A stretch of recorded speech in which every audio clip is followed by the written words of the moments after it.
今日の聖書朗読は村田なり先生です。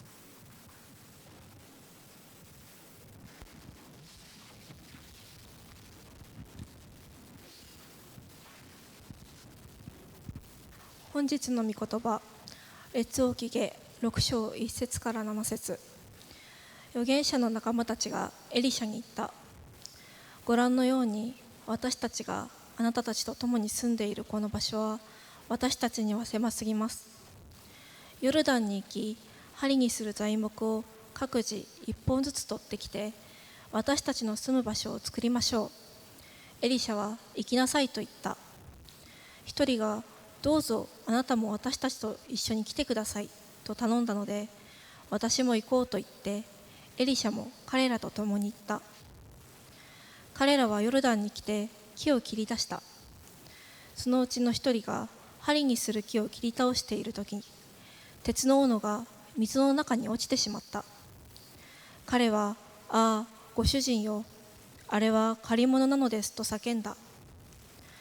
神の人はどこに落ちたのかと尋ね、その場所が示されると、枝を切り取ってそこに投げた。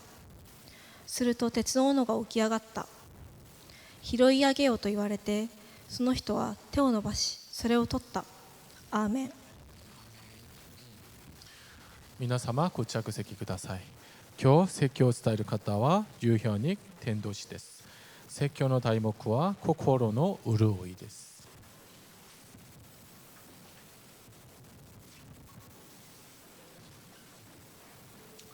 여러분 반갑습니다. 오늘 우리 교회력으로는 성령 강림절입니다. 성령 강림절. 오늘 이 예배 가운데 성령님이 임재하셔서 여러분들 마음에 정말 촉촉한 은혜의 단비가 함께 있기를 소원합니다. 우리 옆 사람 보시고 함께 인사 좀 나누겠습니다. 성령 받으세요. 이렇게 인사 한번 나눌게요.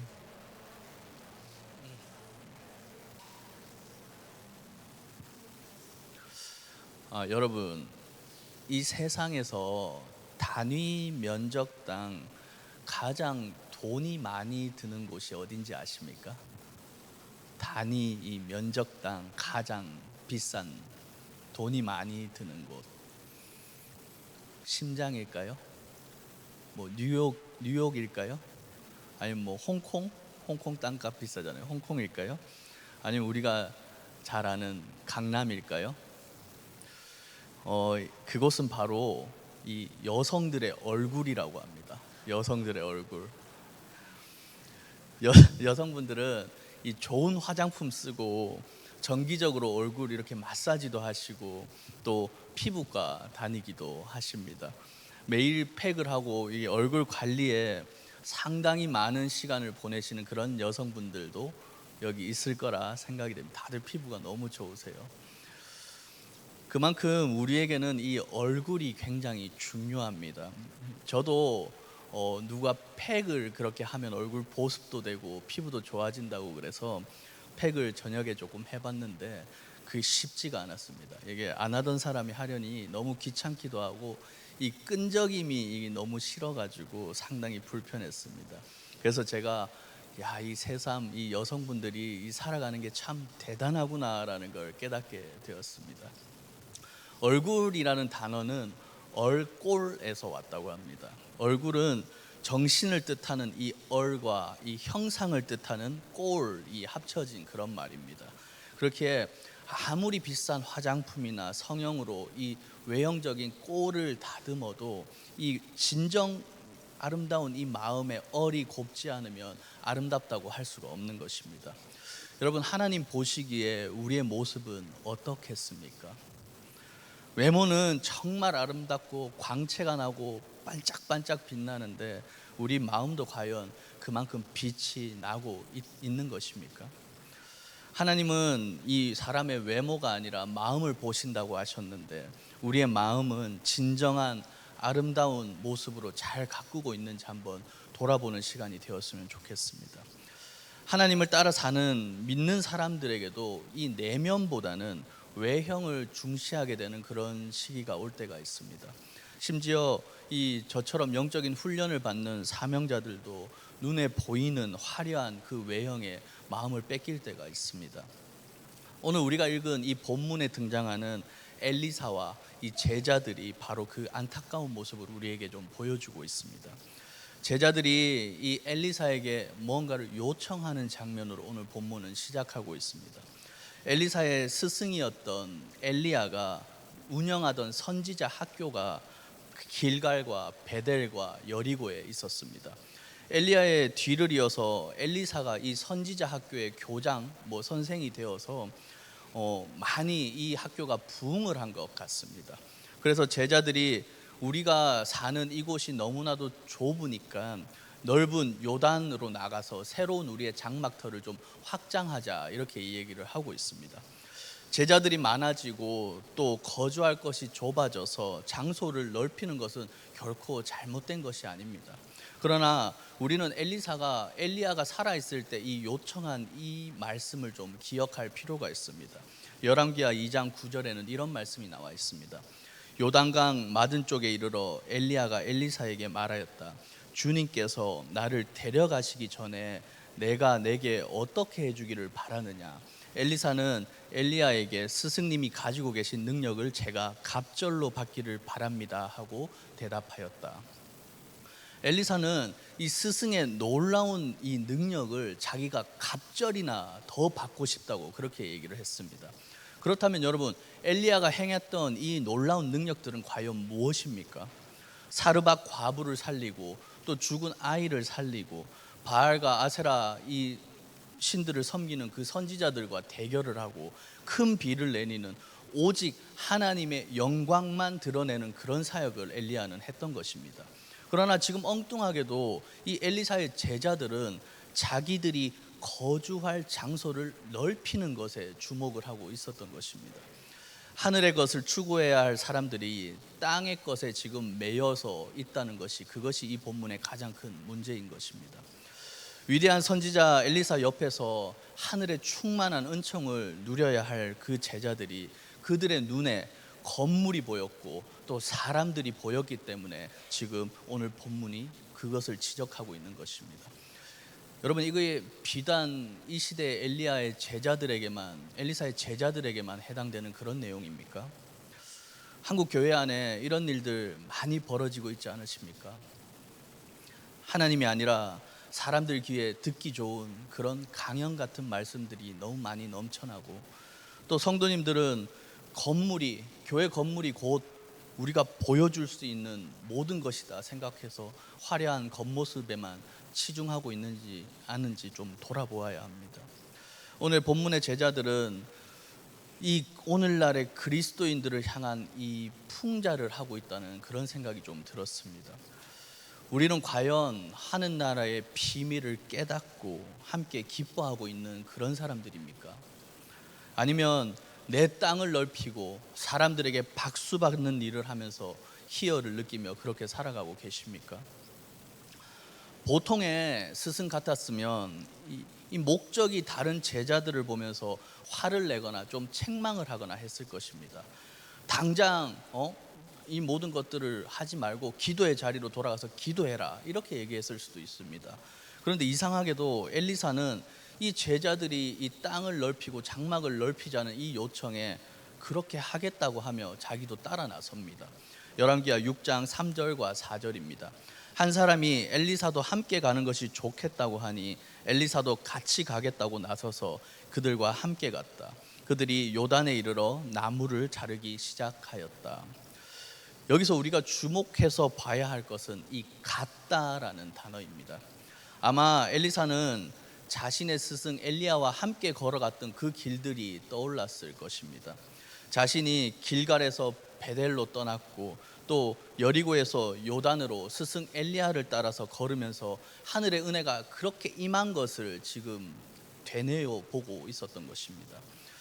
그래서 미숙한 이 제자들의 곁을 끝까지 지켜주면서 함께 그 길을 동행하기로 결정한 것으로 보입니다.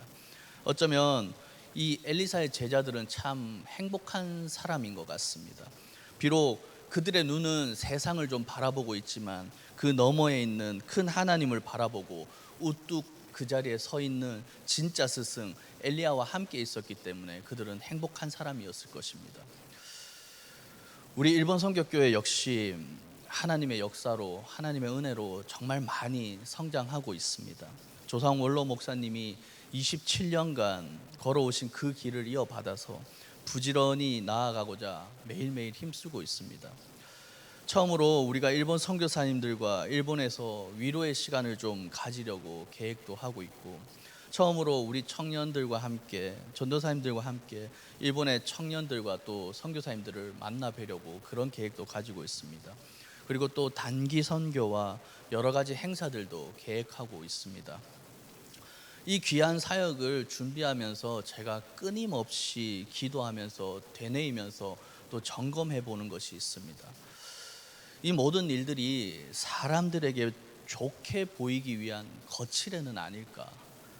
정말 이 일본 선교교회에서 이런 일들을 하는 것을 하나님이 기뻐하실까? 선교를 가는 것과 또 행사가 누군가에게 자랑거리가 되지 않았으면 좋겠습니다. 이번에는 여건이 안 돼서 뭐 이런저런 행사랑 선교에 참석하지 못하는 분들이 소외감을 느끼셔도 절대 안 됩니다. 화려하기보다는 소박하고 거칠애보다는 좀 진정성이 있고 일회성으로 끝나는 것이 아니라 꾸준히 이어질 수 있는 그런 사역들이 좀 되기를 저는 간절히 매일 기도하고 있습니다. 우리 일본 선교교회가 일본에 선교를 하는 이유는 분명합니다. 우리 마음의 중심에 하나님이 함께 계시기 때문입니다.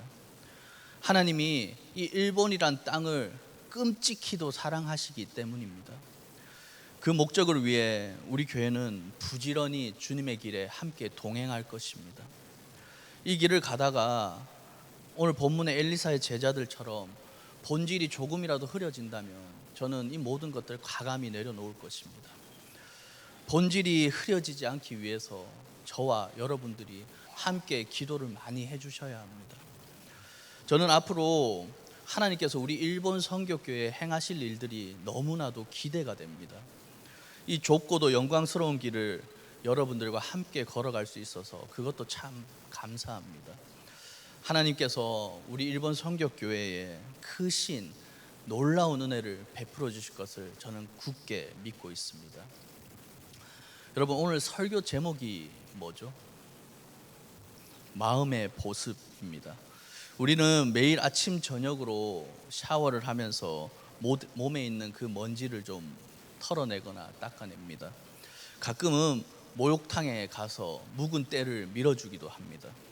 저는 샤워 후에는 꼭 바디 로션을 몸에 발라서 몸을 촉촉하게 좀 유지를 합니다. 잠들기 전에는 제가 이제 목을 쓰다 보니 목을 보호하기 위해서 가습기를 틀어놓고 항상 이렇게 좀 목이 건조하지 않게 관리를 합니다. 여러분들도 각자의 방식으로 자기 몸을 가꾸기 위해서 여러 노력들을 하실 것입니다. 그런데 여러분, 마음은 어떻게 지금 관리하고 계십니까? 마음도 몸처럼 부지런히 샤워도 하고 때도 밀어주고 그렇게 관리를 하고 계십니까? 우리 마음에도 때가 있습니다. 이것을 벗겨내지 않으면 마음에 때가 많이 쌓여서 병을 가져옵니다. 바쁘고 익숙한 신앙생활에 치여서 여러분의 마음은 갈라진 논바닥처럼 바싹 메말라가고 있지는 않으신지 한번 돌아보시기 바랍니다. 우리에게는 하나님의 은혜로 영혼을 촉촉하게 적시는 마음의 보습이 꼭 필요합니다. 사무엘 하에 보면 이 바싹 메마른 가슴에 촉촉하게 적셔준 위대한 이야기가 하나 나옵니다. 사무엘하 23장 15절입니다. 다윗이 간절하게 소원을 말하였다. 누가 베들레헴 성문 곁에 있는 우물물을 나에게 길어다 주어 내가 마실 수 있도록 해주겠느냐. 다윗이 블레셋 군대에게 고향 베들레헴을 지금 빼앗기고 몹시 지치고 목이 말라서 이렇게 혼잣말처럼 이야기를 하고 있는 것입니다. 이때 다윗의 마음을 알아챈 세 명의 용사가 주저없이 여부스 산성에서 베들레헴까지 곧장 달려가게 됩니다. 적진을 돌파하고 베들레헴 성문 곁 우물로 가서 우물물을 직접 길어서 다윗에게 가져온 것입니다. 적진에 뛰어들어가 우물물을 기른 다음에 그 물이 미지근해지기 전에 얼른 다윗에게로 가져가서 이 마음을 보여줬던 이 용사들의 모습이 저에게는 참 감동적으로 다가왔습니다. 용사들이 목숨을 걸고 적진에 들어가서 길어온 이 물을 받아든 다윗의 마음은 과연 어땠을까요? 같은 내용을 쓴 역대상에는 이렇게 표현하고 있습니다. 역대상 11장 18절에서 19절입니다. 그러자 세 용사가 블레셋 진을 뚫고 나가 베들레헴 성문 곁에 있는 우물물을 길어 가지고 와서 다윗에게 바쳤다. 그러나 다윗은 그 물을 마시지 않고 길어온 물을 주님께 부어드리고 나서 이렇게 말하였다. 하나님께서 보고 계시는데 내가 어찌 감히 이 물을 마실 수 있단 말이냐. 이 사람들의 생명의 피를 내가 어찌 마시겠느냐. 이것은 목숨을 걸고 다녀온 세 용사의 피다. 그러면서 그는 물을 마시지 않았다. 이 세 용사가 바로 이런 일을 하였다. 여러분, 다윗은 이 길어온 이 물을 마실 수가 지금 없었다고 얘기하고 있습니다. 물이 아니라 그것은 용사들이 목숨을 걸고 가져온 그들의 피였기 때문입니다. 다윗은 그 물을 하나님께 고스란히 부어드렸습니다. 용사들의 목숨을 건 이 결단과 용기를 받아 다윗은 감동을 받아서 그 마음이 아마 촉촉하게 적셔졌을 것입니다. 광야에서 바싹 타들어가던 이 다윗의 마음을 단번에 촉촉하게 적셔준 완벽한 마음의 영적 보습제는 이 세 명의 용사들의 헌신적인 마음이었음을 우리는 잊지 말아야 합니다. 세상에만 관심을 쏟고 살다가 보면 신앙에 이런 감동이 잘 생기지가 않습니다. 본문 5절에 보면 엘리사의 제자들이 도끼질을 하다가 도끼가 갑자기 물에 빠지게 됩니다. 제자들은 원래 어떤 사람들입니까? 선지자 옆에서 기적을 체험하고 또 영적인 스승 역할을 하던 사람입니다. 이들은 원래 나무꾼이 아니었습니다. 집을 짓고자 잠시 나무꾼의 흉내를 내고 있었기 때문에 그들의 손에서 도끼가 달아나게 된 것입니다. 제자들이 엘리사에게 다시 의지하게 되는 시점은 이 자기들 손에서 도끼가 없어졌을 그때 다시 의지하게 됩니다. 빌려온 이 도끼의 힘만 믿고 살아갈 때 보이지 않았던 이 스승이 도끼가 없어지니까 또렷하게 그들의 눈에 보이게 된 것입니다. 여러분, 도끼가 없어졌다는 것은 단순히 이 도끼를 분실했다 이런 뜻이 아닙니다. 당시 율법에 따르면 누군가에게 빌린 물건을 잃어버리게 되면 반드시 배상을 하게 되었는데 이 가난한 제자들이 이 값비싼 도끼를 물어낼 길이 없었을 것입니다. 자칫 잘못하면 자신과 또 자신의 가족까지 노예로 팔려갈 수 있는 그런 위기에 처했던 것입니다. 그래서 그들은 엘리사에게 스승님 도끼가 없어졌다고 그렇게 간절히 지금 본문에서 외치고 있는 것입니다.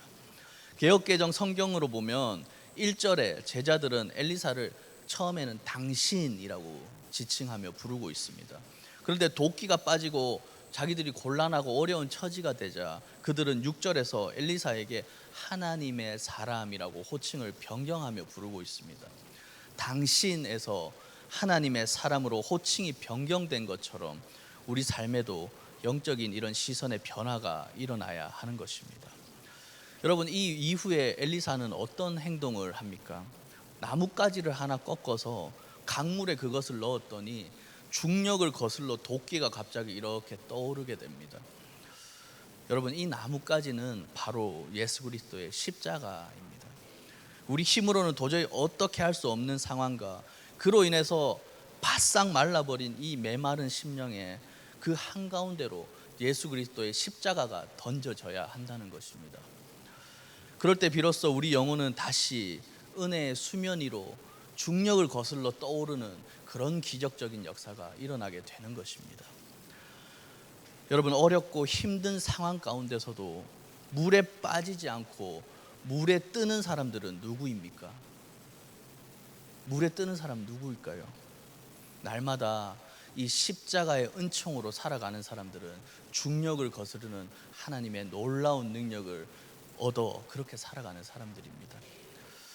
여러분은 오늘 이 시간 어떤 주님의 제자가 되고 싶으십니까?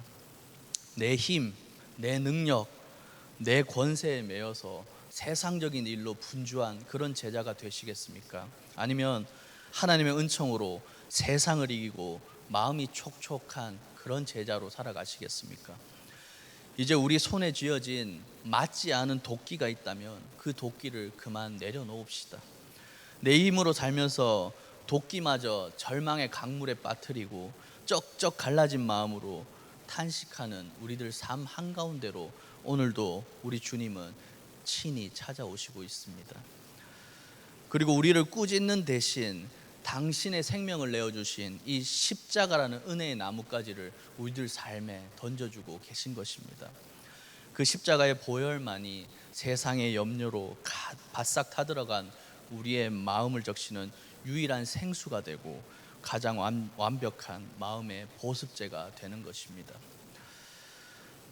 십자가의 은혜로 내 심령이 먼저 촉촉하게 적셔지면 우리는 비로소 그때 다른 사람의 메마른 가슴도 적셔줄 수 있는 넉넉한 마음을 품을 수 있게 됩니다. 설교를 좀 준비하면서 일본에 계신 선교사님들이 좀 떠올랐습니다. 선교사님들께 매주 기도 제목을 요청하면서 카톡을 하는데 때로는 마음이 참 무거워질 때가 있습니다. 척박한 영적 불모지에서 오늘을 버티고 계신 선교사님들의 그 가슴이 어쩌면 다윗의 가슴처럼 바싹 타들어가고 있을지도 모르겠다, 이런 생각이 들 때가 있습니다.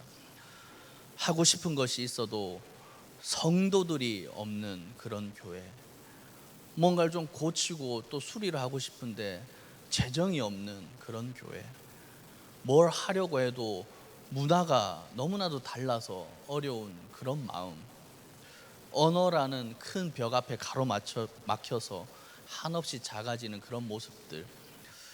여러분, 그냥 일본에 나가 있는 것도 힘든데 여러 가지 제약들로 인해 의기소침해지고 또 자꾸만 작아지는 그 선교사님들의 모습이 제 마음을 참 아프게 했습니다. 다윗의 새 용사의 헌신과 용기가 지금 우리에게 꼭 필요합니다. 새 용사가 목숨을 걸고 길어온 이 우물물처럼 우리의 눈물과 기도 그리고 따뜻한 위로가 선교사님들의 이 메마른 심령에 촉촉하게 적셔줄 수 있기를 간절히 바랍니다. 더 나아가 잃어버린 일본의 영혼들을 바라보면서 애통해 하시는 하나님의 타들어가는 가슴도 우리의 순종과 헌신으로 촉촉하게 젖어들기를 간절히 원합니다. 여러분, 엘리사는 이 중력을 거스르는 나뭇가지로 인해서 도끼를 건져주고 그걸로 그냥 끝내지 않았습니다. 열왕기하 6장 7절에 이런 말씀이 나옵니다. 엘리사가 그것을 집어라 하고 말하니 그가 손을 내밀어 그 도끼를 건져내었다. 엘리사는 마지막에 이렇게 얘기했습니다. 그것을 집어라. 하나님은 은혜를 우리에게 던져주시지만 그 은혜를 붙잡는 손은 우리의 몫인 것입니다. 오늘 십자가라는 나뭇가지를 던져주시는 주님 앞에서 그것을 붙들 수 있는 그 손이 바로 우리들의 손이 되어야 함을 잊지 마시기 바랍니다. 하나님의 가슴을 적신 이 보습제는 거창한 것이 절대 아닙니다. 눈물 한 방울, 기도 한 줄, 위로 한마디, 이런 거면 됩니다. 우리의 작은 손길이 이웃들과 가족들과 또 일본에 계신 선교사님들에게 영혼을 은혜의 수면 위로 떠오르게 하는 그런 거룩한 보습제가 되기를 간절히 원합니다. 여러분, 우리 일본 선교교회가 가야 할 길은 분명합니다. 하나님의 마음을 촉촉하게 적시는 그런 교회가 되어야 합니다. 선교사님들의 마음을 또 선교사님들의 가슴을 촉촉하게 적시는 그런 교회가 되어야 합니다. 우리 가정과 일터에서 만나는 메마른 이웃들의 마음을 촉촉하게 적시는 저와 여러분들이 되어야 합니다. 거칠애가 아니라 본질만을 붙잡고 하나님이 기뻐하시는 그 길에 촉촉한 마음으로 우리가 함께 동행했으면 좋겠습니다. 여러분, 사명자의 가슴은 시련에도 길을 잃지 않는다고 합니다. 매일의 삶의 현장을 사명자의 가슴으로 걸어가는 사람은 어떠한 어려움에도 결코 쓰러지지 않습니다. 우리가 걸어가는 이 하나님의 길이 좀 자랑스러웠으면 좋겠습니다.